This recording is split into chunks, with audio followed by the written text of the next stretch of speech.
Hi, hello sa lahat ng mga nanonood ngayon sa channel na to. Naway nasa magandang kalagayan po ang pamilya natin. Assalamualaikum sa mga kapatid nating Muslim.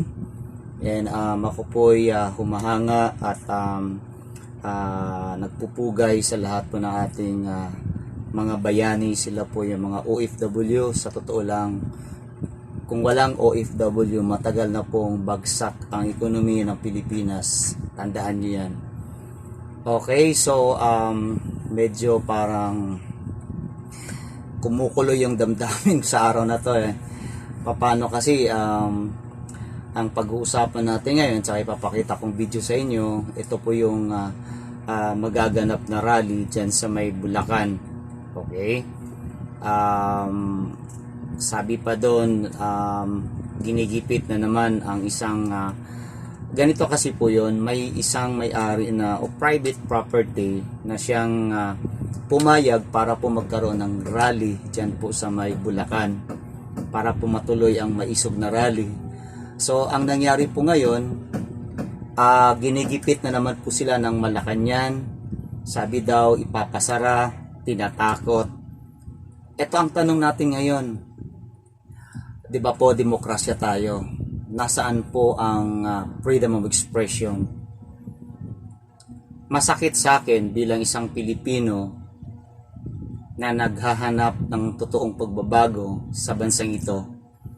Kagaya po ng sinabi ko noon, kaya po ako nagkaroon ng ganitong vlog dahil po gusto ko pong tumulong sa mga kasama natin mga vlogger para po maipahatid sa iba't ibang panig ng mundo ng mga Pilipino, kahit dito sa loob ng Pilipinas, para pumapuka ang mga damdamin na ang ating pong bansa ay balot na po ng kademonyuhan.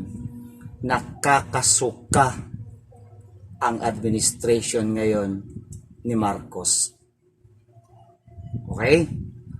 So, pati po ang may-ari ng private property dyan po sa Bustos, Bulacan, tinatakot po mismo ng kanilang kongresista. Siguro baka kako mawalan siya ng budget. Alam naman natin yun, di ba?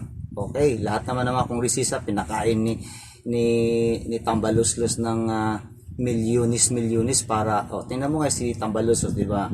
Para na siyang Diyos diyan sa may kongreso, di ba po?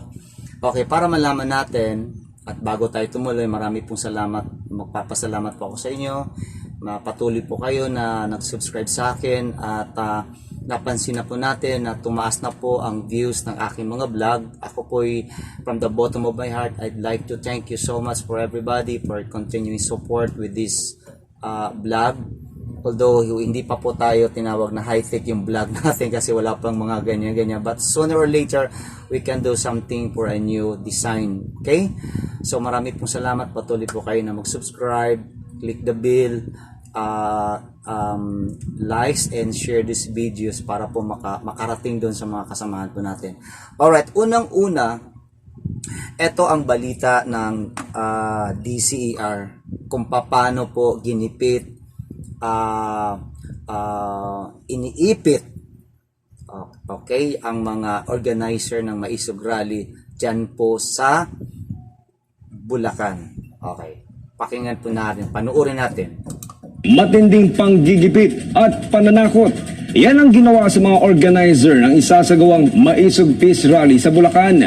Sa kabila po nito, hindi umano sila nagpatinag dahil walang makapipigil sa gaganaping Peace Rally. Si Almar Forzuelo, sorry po!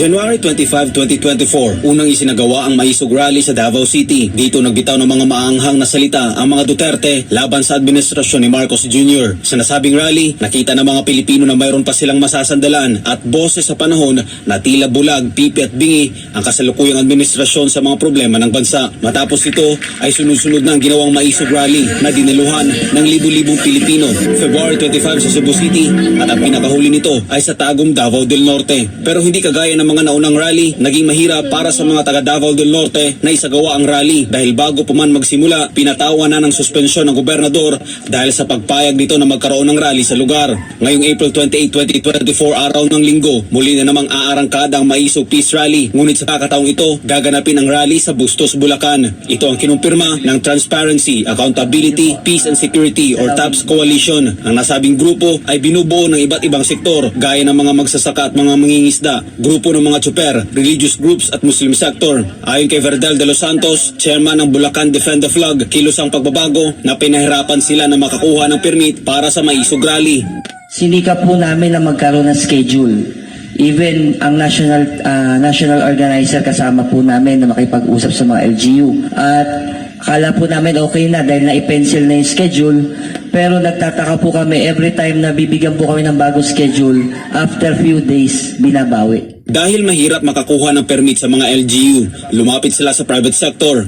Nag-shift po kami ulit. Tinignan ulit namin yung Batas Pambansa 880. Ang sabi po doon, kapag private property yung pagdadausan ng rally, hindi na po kailangan ng permit, pero kailangan po i-inform ang local government. Ang problema, maging ang private sector na kanilang nilalapitan ay tinatakot. Huwag lang ituloy ang Maisog Rally.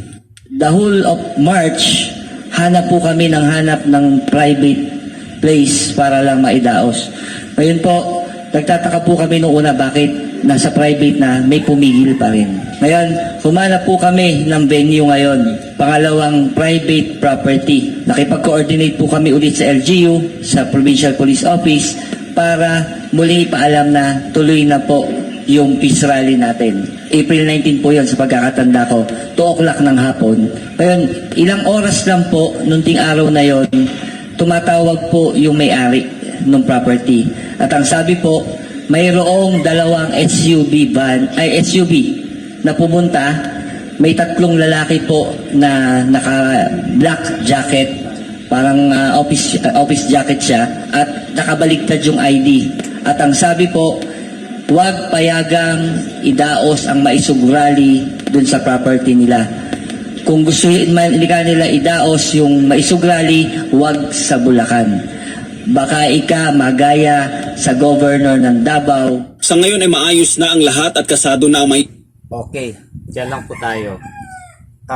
Magkaroon na po tayo dito ng kuro-kuro o isang komento dahil po sa mga pangyayari. Ang tanong kasi rito ngayon, nasaan ang freedom of expression? Diba po ang bansa natin ay isang demokrasya. Ibig sabihin, may kalayaan ang bawat isa na magpahayag ng kanyang saloobin, ano man yun. Pero sa pagkakataong ito, ang administration po ni Marcos ay kahalintulad na po sa kanyang tatay na si Ferdinand Marcos Sr. Ang tanong, bakit nagkaganito ang bansa natin ngayon? Itong malakihang rally na papunta sa o dyan idao sa may Bulacan, ito ay napakalaking rally. Nakita nyo kanina, there will be a group from fisherman, from coast-oriented group, yung mga maralita sasanib na po puwersa sa Maisog Rally. Ito ba ang ikinakatakot nila? Baka makikita nila na talagang palaki na ang mga Pilipinong sukang-suka na galit na po sa administration ni Marcos. Kagaya ng sinabi ko po kanina, ang administration po ni Marcos ngayon ay nababalot ng kadimunyuhan. Naalala niyo sinabi dati ni former President Duterte, lahat po na nakapaligid kay Marcos ay puro bangag na bangag. Kaya po ang mga desisyon nila, lalo na sa seguridad ng ating bansa, ay kumbaga sabi ni Attorney Harry Roque, tumatambling. Okay, so pakinggan po natin si Attorney Harry Roque dahil meron din po siyang komentaryo dito sa upcoming rally dito po sa Bulacan. Okay? Ang tanong kasi rito talaga, oo, bakit ganun sila ngayon? Bakit ganun sila kademonyo kung manggigipit sa mga taong Ang sabi ng Korte Suprema, hindi Balikan Walang po natin. Okay, saglit lang po.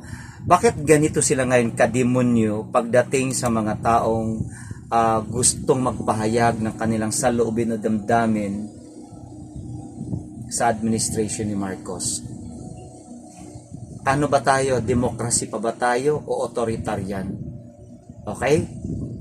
Magtanong tayo Tanungin natin sarili natin mga Pilipino. Kayo na nanonood kayo dyan sa bahay nyo. Nasa demokrasya pa ba tayo o authoritarian? Kasi kung demokrasya ho tayo, hayaan nyong mag-rally ang mga tao. Noong panahon ng dating President Duterte, di ba po? Isa sa kritiko niya ay si Vice President Leni Robredo. Ang dami pong pinagsasabi ni Leni Robredo kontra kay PRRD. Pero ano nangyari? Hinayaan ng dating presidente si Leni Robredo na magsalita ng masakit o kung ano sa kanya. Bakit? Dahil demokrasya po tayo. Kaliwat kanan narali itong mga komunistang party list ng mga komunista, Anak Pawis, Mayuunog, Gabriela, Student League, mga komunista yan sila Sila dati nagrarally. Pinabayaan niya ni President Duterte. Walang prosecution na nangyari noon. Bakit ngayon? Bakit ngayon ganyan ka, Presidente Bongbong Marcos? Ginaya mo na ba ang tatay mo dahil takot ka na baka mawala ka sa pwesto? Takot ho kayo dahil palapit, kumbaga sa Tagalog, sumisikip na po ang senturon nyo po. Anong ibig sabihin niyan? Lumiliit na ang mundong ginagalawan nyo, Mr. Marcos. Galit na ang taong bayan. Pag ito ay pumutok, maniwala kay sa amin, magkakaroon tayo ng madugong people power. Pakinggan po natin si Atty. Roque para po maliwanagan po tayo ano po ang ibig sabihin ng freedom of expression dito sa bansang demokrasya. kapangyarihan ang mga mayor magdesisyon kung papayagan o hindi ang pagrarally. Karapatan yan na nasa saligang batas. Pag hindi binigyan ng rally within 7 days at walang clear and present danger, deemed approved. Kaya ako gusto ko talaga doon sa original site ng rally gawin. Pero iwas gulo na lang, gagawin daw sa isang pribadong premises sa ibang lugar ng Bulacan. No? Pero nasa kalendaryo ko po yan, hindi ko lang alam kung talagang ano mangyayari dyan dahil parang may concerted effort na naman ang Malacanang na pigilin itong mga rallying ito. Kaya ako'y nalulungkot Kasi kaya ng sinabi ni Super Ate to the President, no, bihira yung binibigyan ng pangalawang pagkakataon para linisin ang pangalan. Pero mukhang ang mga pulisiya ngayon ni Junior ay kapareho ng senior na pinagbabawal ang pagrarally na ang tingin nila, kapangyarihan nila na magdesisyon kung ang isang karapatan ay pwedeng ma-eksersisyo ng taong bayan. Hindi po. Okay. Diyan lang po tayo kasi napataas na video to So, ang tanong kasi rito, may punto po si Atty. Harry Roque. Karapatan po ng mamamayan na magkaroon ng isang pagtitipon-tipon para po maipahayag ang saloobin o damdamin dahil nandito po tayo sa demokrasya. Tama po si Atty. Harry Roque. Ang nangyari ngayon sa administration nito si BBM, sinusunod niya ang gawain ng kanyang tatay. Kung naalala nyo, kaya ang tatay niya, sila, pamilya, pinaalis sa Pilipinas at itinapon dun sa may Hawaii. Ngayon mga Pilipino, kayo na nanonood ngayon, huwag na po tayong magbulag-bulagan, magbingi-bingihan. Etong bansang ito, uulitin ko, balot na balot ng kademonyuhan. Nakakasuka ang administration ngayon ni BBM. Marami pong salamat. Antabayan nyo natin ang susunod kong ipalalabas sa inyo na video. Ang kaganapan dun sa may Bulacan. Kung matutuloy ba, sana nga matuloy. Kasi gusto na ng mga tao dun sa Central Luzon na magkaroon ng rally na tinatawag Maisog Rally na ito'y dadaluhan mahigit ng ang pagkakaalam ko more than 500,000 katao ang dadalo ng isang rally dyan po sa Bustos, Bulacan ngayong Sunday. Okay, ngayong Sunday. Kaya kung kayo nanonood, malapit kayo sa may Bulacan, dyan kayo sa may Metro Manila, ipakita nyo po ang support. Sumanib kayo sa mga grupo ng mga tao na gusto ng totoong pagbabago. Sumanib kayo sa mga taong sukang-suka na sa administration ni BBM. Marami pong salamat sa inyo. Sana nagustuhan nyo itong ginawa po natin na vlog today. And ako po ay nananawagan sa inyo. Patuloy po kayo sa pag-subscribe sa akin. Likes my video. Kindly share this channel, Mr. Latigo TV. Kagaya na sinabi ko po, lalatiguhin natin ang politikong tarantado. Palakpakan natin ang politikong gumawa po ng kabutihan sa ating bansa, lalo na sa mga kababayan nating nasa laylayan. Yun po ang sinabi ni former Vice President Leni Robredo. Tulungan po natin itong mga Pilipinong nasa laylayan. Marami pong salamat, and kumusta po kayo mga OFW nating kababayan? Kayo po ang hero ng ating bansa. Paki-share po nyo itong video natin, subscribe po kayo, and share to your friends. Marami pong salamat. See you next time. God bless. Assalamualaikum.